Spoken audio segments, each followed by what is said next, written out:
First of all, just your reflection on this procession route, the coronation procession route. Are you quite surprised by it? Because remember the late Queen, of course, saying how important it was to be seen in the role. Absolutely, and her procession route amounted to about 5 miles. Now, this one is right down to a quarter of that, to 1.3 miles, while the Queen went through this route, plus down the embankment and part of elsewhere around London. This is just going to go from the Palace round to Westminster Abbey, up the Mall, through Admiralty Arch, down past Trafalgar Square, down Whitehall, and then to the Abbey. And that will be the reverse, which obviously means, Mark, as you quite rightly said, that the number of people who are going to be able to line that route is going to be much reduced because there's fewer places for them to catch a glimpse of the new king and queen. Yeah.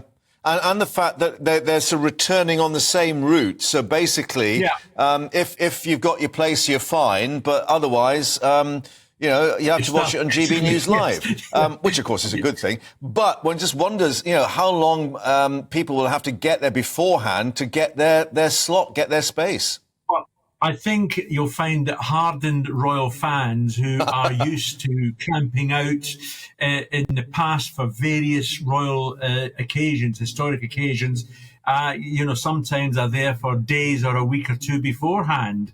And I should imagine we'll have a tent city closer to May the 6th of people who want to ensure to be, involved in a little way on this major historic occasion. Yeah, and I suppose they should reflect they're going to get not one but 2 coaches this time. The Platinum coach and the Gold coach, which will do the journey back at the end.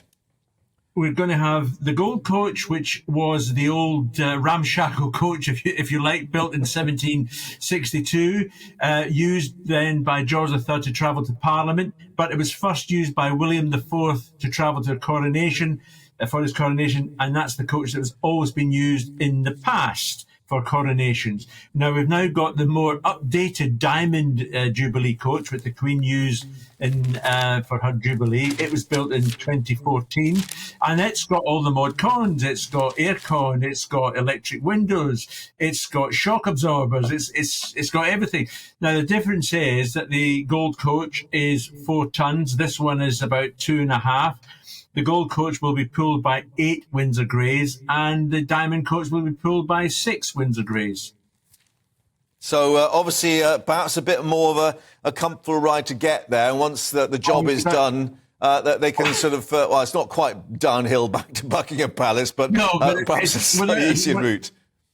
Without a shadow of a doubt, they will have a much more comfortable run in the Diamond coach going to the Westminster Abbey than they will have on the way back. I mean, even William IV, every monarch has complained, including our late Queen, about how uncomfortable the Gold coach is. Even William IV, who was a seasoned sailor, and he described it as travelling on a ship in a severe storm.